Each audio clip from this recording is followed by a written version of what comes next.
Hello madam ನಮಸ್ತೆ, ಹೇಳಿ madam ಮಾತಾಡಿ. ನಂದೇನು ಕ್ವಶನ್, ನಾನು ನಮ್ಮ ಇಲ್ಲಿ ಶಕ್ತಿನಗರ. ಓಕೆ ಮೇಡಮ್, ಎಸ್ ಮಾತಾಡಿ. ನಮ್ಮೊಬ್ಬರು ಯಾವಾಗಲೂ ಡಯಾಲಿಸಿಸ್ಗೆ ಕಂಕನಾಡಿಗೆ ಹೋಗುದು. ಓಕೆ.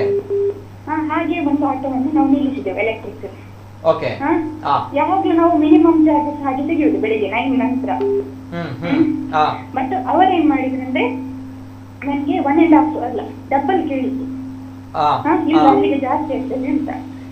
ಎಲೆಕ್ಟ್ರಿಕ್ ಆಟೋ ಗಾಡಿ ಹೇಳಿ ಮೇಡಮ್. ಆಯ್ತು, ಅದಕ್ಕೆ ನಾವು ಹೇಳಿದ್ವು ನಾವು ಯಾವಾಗ್ಲೂ 4 ಚಾರ್ಜಸ್ ಕೊಟ್ಟೆ ಹೋಗುದು ಡಯಾಲಿಸಿಸ್ಗೆ, ಅದು ಸರ್ವಿಸ್ಗೆ. ಅದಕ್ಕೆ ಇಲ್ಲ ಅಂತ. ಅದಕ್ಕೆ ಅದು ನಿಮ್ಮ ಬಾಕಿ ಗಾಡಿಯಲ್ಲಿ ಆಗ್ತದೆ, ಇದ್ರಲ್ಲಿ ಆಗುದಿಲ್ಲ ಅಂತ ಹೇಳಿದ್ರು. ಹಲೋ, ಹೇಳಿ ಹೇಳಿ ಮೇಡಮ್. ಮತ್ತೊಂದು ಏನಂದ್ರೆ ಅವ್ರದ್ದು ಯೂನಿಫಾರ್ಮ್ ಇಲ್ಲ. ಅವರಿಗೆ ಎಂತ ಯೂನಿಫಾರ್ಮ್ ಕಡ್ಡಾಯ ಉಂಟಾ ಇಲ್ವಾ? ಇದೆ ಯೂನಿಫಾರ್ಮ್ ಕಡ್ಡಾಯ ಇದೆ. ಹೇಳಿ. ಒಂದು ಯೂನಿಫಾರ್ಮ್ ಇಲ್ಲ, ಪ್ಲಸ್ ಡಬಲ್ ಚಾರ್ಜ್. ಇದು ಯಾವ ನ್ಯಾಯ ನಮಗೆ? ಓಕೆ, ಇದು ಅಂದ್ರೆ ಎಸ್ ಮೇಡಮ್, ಒಳ್ಳೆಯ ಪ್ರಶ್ನೆ ತಾವು ಕೇಳಿರುವಂತದ್ದು. ಅಂದ್ರೆ ಇನ್ನೂ ಇದೆ ಹೇಳಿ ಹೇಳಿ. 3/4 ಹಾಕಿ ಡ್ಯೂಟಿ ಮಾಡ್ತಾರೆ. ಇದು ಯಾವ ನ್ಯಾಯ? ಅವರಿಗೆ ಇದು ಒಂದು ಯೂನಿಫಾರ್ಮ್ ಅಂತ ಕಡ್ಡಾಯ ಇಲ್ವಾ? ಒಂದು ಡ್ರೈವರ್ ಆದವರಿಗೆ ಇಲ್ವಾ ನಮ್ಗೆ ಹೇಳಿ. ಓಕೆ, ಈಗ ಅದು ಇದಕ್ಕೆ ಉತ್ತರವನ್ನ ಕೊಡ್ಬೇಕಾಗುತ್ತೆ ಪ್ರಜೇಶ್ ಅವರು. ಬಿಫೋರ್ ದಟ್ ಮೇಡಮ್, ಈಗ ಆಫ್ಟರ್ 9 ಅಂದ್ರೆ 1.5 ಅಂತ ಹೇಳ್ತೀರಿ, ಏನ್ ಹೇಳ್ತೀರಿ ಅದಕ್ಕೆ? ಅಂದ್ರೆ ಆ ರೀತಿ ಇದ್ದಾಗ ಅಂದ್ರೆ ಡಬಲ್ ತೆಗೆದುಕೊಳ್ತಾರೆ ಚಾರ್ಜ್ ಅಲ್ವಾ? 1.5 ಅಂದ್ರೆ ಡಬಲ್ ಅಲ್ಲ. ಈಗ 100 ರೂಪಾಯಿ ಬಾಡಿಗೆ ಆದ್ರೆ 150 ರೂಪಾಯಿ ತಗೊಳ್ಳಿಕ್ಕೆ, ಡಬಲ್ ಅಂತ ಹೇಳಿದ್ರೆ 100 ರೂಪಾಯಿ 200 ರೂಪಾಯಿ ತಗೊಳ್ಳಿ. ಇವರಲ್ಲಿ ಹೇಗೆ, ನಿಮ್ಮಲ್ಲಿ ಹೇಗೆ ತೆಗೆದುಕೊಂಡದ್ದು ಮೇಡಮ್? ನನ್ನ ಹತ್ರ ಎಷ್ಟು 230 ಸಮಥಿಂಗ್ ತಗೊಂಡಿದ್ದಾರೆ. ನಿಜವಾಗ್ಲೂ ಎಷ್ಟು ಕೊಡ್ತಾ ಇದ್ರಿ ತಾವು ಅಲ್ಲಿಗೆ ಹೋದಾಗ?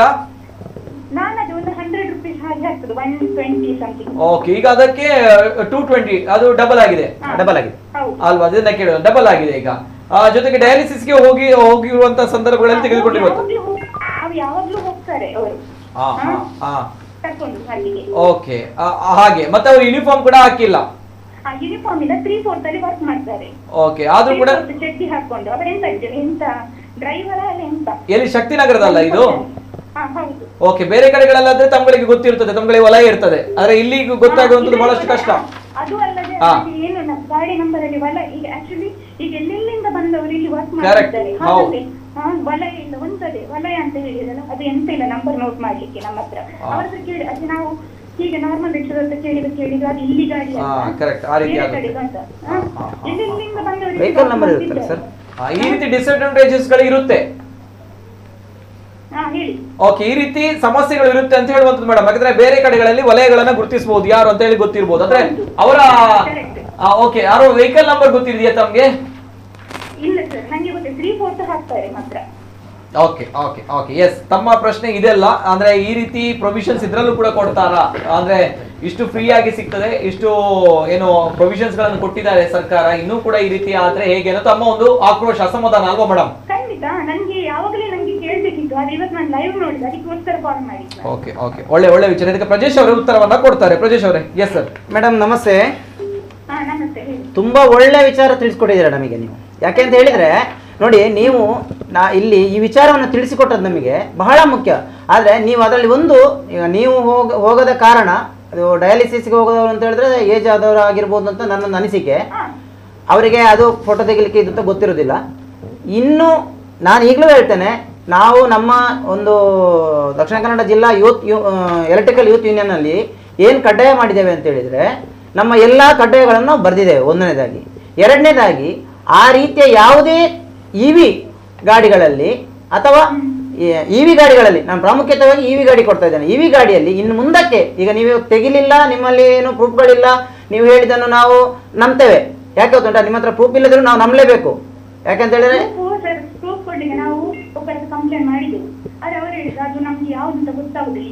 ಅಲ್ಲ ಮೇಡಮ್, ನಾನು ಹೇಳ್ತಾ ಇರೋದು ಕೇಳಿ.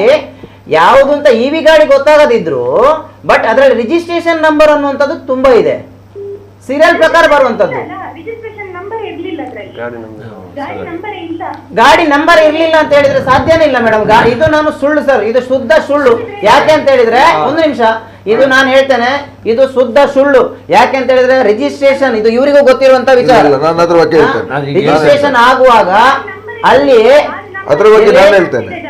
RTO ರಿಜಿಸ್ಟ್ರೇಷನ್ ಎಲ್ಲಿ ಆಗ್ತದೆ ಅಲ್ಲಿಯೇ ರಿಜಿಸ್ಟ್ರೇಷನ್ ಆಗುವಾಗ ಅದಕ್ಕೆ ನಂಬರ್ ಮತ್ತು ಎಲ್ಲೋ ಪಟ್ಟಿಯನ್ನು ಹಾಕದೆ RTO ಅಧಿಕಾರಿಗಳು ಸೈನ್ ಮಾಡುವುದಿಲ್ಲ. ನಂಬರ್ ಮತ್ತು ಎಲ್ಲೋ ಪಾರ್ಟಿ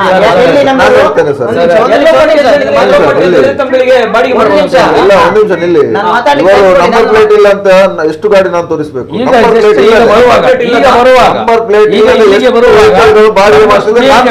ಬಹುಶಃ ನಮ್ಗಳಿಗೆ ಕೂಡ ನಂಬಲಿಕ್ಕೆ ಆಗಲ್ಲ.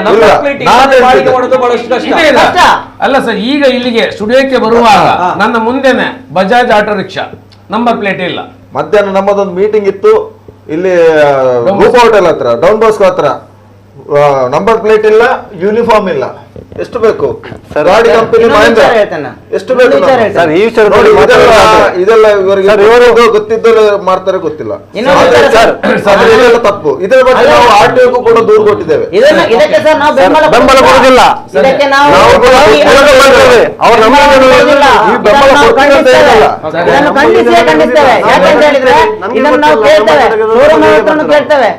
ಯಾವ ಕಂಪನಿ ಗಾಡಿ ಕೊಡ್ತಾ ಇದೆ ಅವ್ರ ಹತ್ರನು ಕೇಳ್ತೇವೆ, ಇದನ್ನು ನಾವು ಖಂಡಿಸ್ತೇವೆ. ಅರ್ಥ ಆಯ್ತಲ್ವಾ? ಬೆಂಬಲ ಕೊಡ್ತೀರಾ ಅಂತ ಹೇಳ್ತಲ್ಲ. ಅಲ್ಲ, ನಂಬರ್ ಪ್ಲೇಟ್ ಇಲ್ಲದೆ ಹೋಗುವಂತದ್ದು ಕಾನೂನು ಬಾಹಿರ, ಆಗ್ಲೇಬಾರದು. ಟ್ರಾಫಿಕ್ ಪೊಲೀಸರ ಕಣ್ಣು ಮುಂದೆ ಬಾಡಿಗೆ ಮಾಡ್ತಾರೆ. ಸರ್ ಒಂದ್ ನಿಮಿಷ, ಈಗ ನಮ್ಮ ಸ್ನೇಹಿತರು ಹೇಳಿದ್ರು ನಮ್ಗೆ ನಂಬರ್ ಪ್ಲೇಟ್ ಆಗಿ ಬರ್ಲಿಕ್ಕೆ ಇಲ್ಲ, ಇದು ಒಳ್ಳೆ ವಿಚಾರ. ಯಾಕಂದ್ರೆ ಈ ರೀತಿಯಾಗಿ ಆಗುತ್ತೆ ಗೊತ್ತಿಲ್ಲ. 1 ತಿಂಗಳು 20 ದಿವಸ ಆಗುತ್ತೆ ಅಂತ ಆತ್ಮೀಯರೇ ಹೇಳಿದ್ರು. ನಂಬರ್ ಪ್ಲೇಟ್ 1 ತಿಂಗಳು ತಪ್ಪಿದ್ರೆ 20 ದಿವಸ ನಂಬರ್ ಪ್ಲೇಟ್ ಆಗ್ಲಿಕ್ಕೆ. ಅಲ್ಲಿವರೆಗೆ ಈ ಆಟೋ ರಿಕ್ಷಾ ಆಗ್ಬೋದು, ನಮ್ಮ LPG CNG ಆಟೋ ರಿಕ್ಷಾ ಆಗಿರ್ಬೋದು, ದುಡಿಲಿಕ್ಕಿಲ್ಲ ಅಂತ ಇದೆ. ಹೌದು, ಖಂಡಿತವಾಗಿ ಇಲ್ಲೇ. ಆದ್ರೆ ನಮ್ಮಲ್ಲಿ ಏನಂದ್ರೆ ಒಲೆ ಇದೆಯಲ್ಲ, ಆ ಒಲೆ ನಂಬರ್ ಅನ್ನು ಅದಕ್ಕೆ ಅಂಟಿಸಿ, ಅದಕ್ಕೆ ಮೊದಲಿನ ಪರ್ಮಿಟಿನ ಒಲೆ ನಂಬರ್ ಇದೆಯಲ್ಲ, ಆ ಪರ್ಮಿಟಿನ ಒಲೆ ನಂಬರ್ ಹಾಕಿಕೊಂಡು ದುಡಿತಾರೆ. ಮತ್ತೆ ಗ್ಲಾಸ್ ಅಲ್ಲಿ ಅಟ್ ಎ ಟೈಮ್ ಅಲ್ಲಿ ಟೆಂಪ್ರವರಿ ನಂಬರ್ ಬರ್ತದೆ. ಆ ಟೈಮ್ ಅಲ್ಲೇ ಗಾಡಿ ಶೋರೂಮ್ ಇಂದ ಹೊರಗೆ ಬರುವಾಗ್ಲೇ ರಿಜಿಸ್ಟ್ರೇಷನ್ ಗೆ ಕೊಡುವಾಗ್ಲೇ ಬರ್ತದೆ, ಬಿಡ್ತದೆ. ಅದು ರಿಜಿಸ್ಟ್ರೇಷನ್ ನಂಬರ್ ಕೊಡ್ತಾರೆ ಸರ್. ಪರ್ಮನೆಂಟ್ ನಂಬರ್ ಅದು. ನಂಬರ್ ಬೇರೆ, ಇರ್ಲಿ ಸರ್, ಸಂತೋಷ. ಇದನ್ನ ಈ ಕಾರ್ಯಕ್ರಮವನ್ನ ಜಿಲ್ಲಾಡಳಿತ ಜೊತೆಗೆ ಜಿಲ್ಲಾಧಿಕಾರಿಗಳು ಕೂಡ ಗಮನಿಸಬೇಕು, ಗಮನಿಸ್ತಾರೆ ಕೂಡ. ಹೌದು, ಯಾಕಂದ್ರೆ ಈ ಒಂದು ಚರ್ಚೆ ಆಗ್ತಾ ಇದೆ ಅಂತ ಬಂದಾಗ, ಯಾಕಂದ್ರೆ ಇಂತಹ ಒಂದು ಲೂಪ್ ಹೋಲ್ಸ್ ಗಳಿವೆ, ಲೋಪದೋಷಗಳಿದೆ ಅಂತ ಬಂದಾಗ ತಾವು ಗಮನಿಸಬೇಕು. ನಾಟ್ ಓನ್ಲಿ ತಮ್ಮ ಒಂದು ಸಂಘಟನೆ ವಿಚಾರವಾಗಿ ಹೇಳುದಲ್ಲ, ಯಾರು ಈ ರೀತಿಯ ಇಲ್ಲದೆ. ಸರ್, ನಾನೇ ಹೇಳ್ತೇನೆ, EV ಆಟೋ ಚಾಲಕ ಮಾಲಕನಾಗಿ ನಾನೇ ಹೇಳ್ತಿದ್ದೇನೆ, ನಾನು ಇದನ್ನು ಖಂಡಿಸ್ತೇನೆ. ಈ ವಿಚಾರವನ್ನು ನಂಬರ್ ಹಾಕದೆ ಬಾಡಿಗೆ ಮಾಡುವ ವಿಚಾರವನ್ನು ನಾನು ಖಂಡಿಸ್ತೇನೆ. ಅದಕ್ಕೆ ಬೆಂಬಲ ವ್ಯಕ್ತಪಡಿಸುವುದಿಲ್ಲ. ಒಂದು ನಮ್ಮಲ್ಲಿ ಒಬ್ರು ಚಾಲಕರು ಇದ್ದಾರೆ, ಬಶೀರ್ ಅಂತೇಳಿ. ಒಂದು ದಿವಸ ಇದೇ ಜ್ಯೋತಿ ಸರ್ಕಲ್ ಹತ್ರ ಒಬ್ಬ ವ್ಯಕ್ತಿ ಯಾವುದು EV ಗಾಡಿ, ನಾನು ಬಾಕಿ ಗಾಡಿಯ ಬಗ್ಗೆ ಹೇಳ್ತಾ ಇಲ್ಲ, EV ಗಾಡಿಯನ್ನು ತನ್ನ ಕಾಕಿಯನ್ನು ಕಳಚಿ ಹಿಂದ್ಗಡೆ ಸೀಟ್ನ ಮೇಲೆ ಹಾಕಿ ಕಾಲ್ ಹಾಕಿ ಹೋಗ್ತಾ ಇದ್ದ.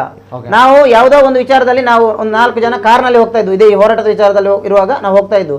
ತಕ್ಷಣ ಇವರು ಗಾಡಿ ನಿಲ್ಲಿಸಿ ಹೋಗಿದ್ದಾರೆ, ಕಾಕಿ ಹಾಕು, ಕಾಲ್ ಕೆಳಗಡೆ ಸರಿಯಾಗಿ ದುಡಿ, ಹಾಗಾದ್ರೆ ಮಾತ್ರ ದುಡಿ. ಇದು ನಮಗೆ ಅವಶ್ಯಕತೆ ಇಲ್ಲ, ಪೊಲೀಸ್ನವರಿಗೆ ಅಥವಾ ಸಾರ್ವಜನಿಕರಿಗೆ. ನಾವು ಯಾಕೆ ಮಾಡಿದ್ದೇವೆ ಇದನ್ನು? ಕಾನೂನು ಬಾಹಿರ ಚಟುವಟಿಕೆಗಳನ್ನು ಯಾವತ್ತೂ ಮಾಡಬಾರದು ಅನ್ನುವಂತ ವಿಚಾರವನ್ನು.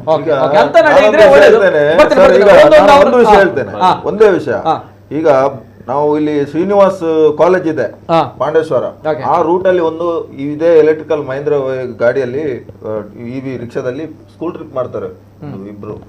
ಅವರು ಯೂನಿಫಾರ್ಮ್ ಹೇಗೂ ಇಲ್ಲ ಬಿಡಿ, ಒಂದು ಕೈಯಲ್ಲಿ ಮೊಬೈಲ್, ಒಂದು ಕೈಯಲ್ಲಿ ಹೀಗೆ ಮಾಡ್ತಾರೆ. ಹಿಂದ್ಗಡೆ ಮಕ್ಕಳಿದ್ದಾರೆ. ಒಂದು ಕಡೆ ನಮಗೆ ವಿಡಿಯೋ ಮಾಡ್ಲಿಕ್ಕೆ ಆಗುದಿಲ್ಲ ಆ ಟೈಮಲ್ಲಿ, ಯಾಕಂದ್ರೆ ನಮ್ಮದು 2 ಕೈ ಇದರಲ್ಲಿ ಬೇಕು. ಒಂದು ಕೈ ಬಿಟ್ರೆ ಕ್ಲಚ್ ಬಿಟ್ರೆ ಇಲ್ಲಿ ಗಾಡಿ ಬಂದ್ ಆಗ್ತದೆ. ಇದನ್ನು ಅವನ ಹತ್ರ ಹೇಳಿದ್ರೆ ಅವನು ಹೀಗೆ ಮಾಡ್ತಾನೆ. ಇಲ್ಲ, ಅಂತದೊಂದು ಪ್ರೂಫ್ ಇದ್ರೆ ಸಾಕು. ಈಗ ನಾನು ಹೇಳ್ತೇನೆ, ಇವರಿಗೆ ಪ್ರೂಫ್ ಇಲ್ಲ, ನಾನು ಹೋಗ್ತೇನೆ. CC ಕ್ಯಾಮೆರಾಗಳು ವರ್ಕ್ ಆಗ್ತಾ ಇಲ್ವಾ? CC ಕ್ಯಾಮೆರಾ ಇಲ್ಲಿ ವರ್ಕ್ ಆಗುದಿಲ್ಲ. ನಾವು ಎಷ್ಟೋ ಕಂಪ್ಲೇಂಟ್ ಕೊಟ್ಟಿದ್ದೇವೆ. ಒಂದು ಪ್ರೂಫ್ ಇದ್ರೆ ಅಂತಹ ಒಂದು ತುಂಬಾ ಇದೆ, ನಮ್ಮ ಹತ್ರನು ಬೇಜಾನ್ ಇದೆ. ಮೇಡಮ್ ಕೊನೆಯದಾಗಿ ಏನಾದ್ರು ಹೇಳಿಕ್ಕೆ ಇದೆಯಾ ಮೇಡಮ್? ಇನ್ನೊಂದು ಏನ್ ಗೊತ್ತಿಲ್ಲ ಸರ್, ಒಂದು ರೂಲ್ಸ್ ಉಂಟು, ಶಾಲೆ ಮಕ್ಕಳನ್ನು ತುಂಬಾ ಮಂದಿಯನ್ನು ಹಾಕ್ಲಿಕ್ಕಿಲ್ಲ ಅಂತ ವೆಹಿಕಲ್ ಅಲ್ಲಿ.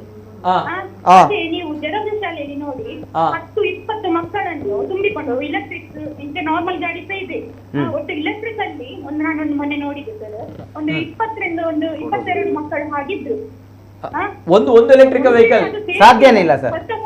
25 ಮಕ್ಕಳನ್ನು ಹಾಕ್ಲಿಕ್ಕೆ ಇವರು